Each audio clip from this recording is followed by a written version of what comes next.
భలే భలయ గుండెల గొల్లయ అఖండ 2 రివ్యూ ఇద్దామంటే నాకు మాటలు లేవు. నార్మల్ గా బాలయ్య సినిమాలు అంటే కంటి చూపుతో ట్రైన్ వెనకాలకి తిప్పేడాలు, ఒక చేత్తో 10 మందిని నరికేడాలు ఇలాంటివన్నీ చూస్తాము. పెద్దగా లాజిక్ లెతకం గానీ ఈ సినిమాలో లాజిక్లు అసలు బాలయ్య స్టాండర్డ్స్ కి కూడా టూ మచ్ రే.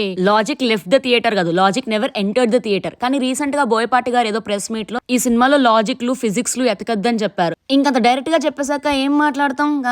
కానీ సినిమా ఫస్ట్ హాఫ్ బాగుంది, గ్రిప్పింగ్ గానే ఉంది. సెకండ్ హాఫ్ మాత్రం కొంతమంది రివ్యూవర్స్ రాడ్ అని చెప్పారు. దాన్ని రాడ్ అంటారా? కరెక్ట్ గా చెప్పాలి కదా, మామూలు రాడ్ కాదు, 180mm రాడ్. మోనోలాగు ఫైట్. ఒక పాయింట్ లో నాకు ఎవరో నా బుర్రలో స్పూన్ వేసుకుని గుజ్జంతా నంచుకుని తినేస్తున్న ఫీలింగ్ వచ్చింది. ట్రస్ట్ మీ, థియేటర్ లో డబ్బులు గట్టి వెళ్ళాం కాబట్టి ఎండ్ వరకు కూర్చున్నాను. గానీ అదే నెట్ఫ్లిక్స్ లో వస్తే మాత్రం చచ్చినా కంప్లీట్ చేయగలిగేదాన్ని కాదు సినిమా. అంటే సినిమాలో చాలా రిలీజియస్, సనాతన ధర్మ, రైట్ వింగ్ ఆస్పెక్ట్స్ చాలా ఉన్నాయి, హిందుత్వం అండ్ ఆల్. కాన్సెప్ట్ బాగుంది, చెప్పాలనుకున్న మెసేజ్ కూడా బాగుంది. కానీ ఎక్కడ తేడా కొట్టిందో నాకు అర్థం కావట్లేదు. యాక్చువల్లీ చెప్పాలంటే సినిమా 3 hours ఉంది కదా, దాన్ని 2.5 hours 2 hours 20 minutes కి షార్ట్ చేయొచ్చు. చాలా అక్కర్లేని సీన్స్ అవి ఉన్నాయి. ఇంకా మ్యూజిక్ వస్తే అఖండ 1 మ్యూజిక్ నాకు చాలా బాగా అనిపించింది. 2 లో అంత గ్రిప్పింగ్ బీజిఎమ్స్ లేవు, క్యాచీగా ఏం లేదనిపించింది నాకు. ఇంకా థియేటర్ రోడ్ కావాలని సౌండ్ పెంచాడో లేకపోతే టెడ్డి మామ మన చెవులోనే డ్రమ్స్ కొట్టాడో తెలియదు కానీ మ్యూజిక్ కి మాత్రం చెవులు పేలిపోయాయి. ఓవరాల్ గా నేను చెప్పేది ఏంటంటే లాజిక్లు మాత్రం ఎతకద్దు, బ్రెయిన్ ఎక్కువ పెట్టద్దు, వెళ్ళి సినిమా చూడండి. అందరూ థియేటర్ కి వెళ్ళి సినిమా చూడండి. ఎందుకంటే నేను ఒక్కదానే సఫర్ అవ్వాలా? మీరు అందరూ మంచిగా నా రివ్యూ చూసి ఎగ్గొడదాం అనుకుంటున్నారా? No chance, you also go and suffer. By the way, నేను ఈ రీల్ లో పెట్టే వీడియో క్లిప్స్ అన్ని అఖండ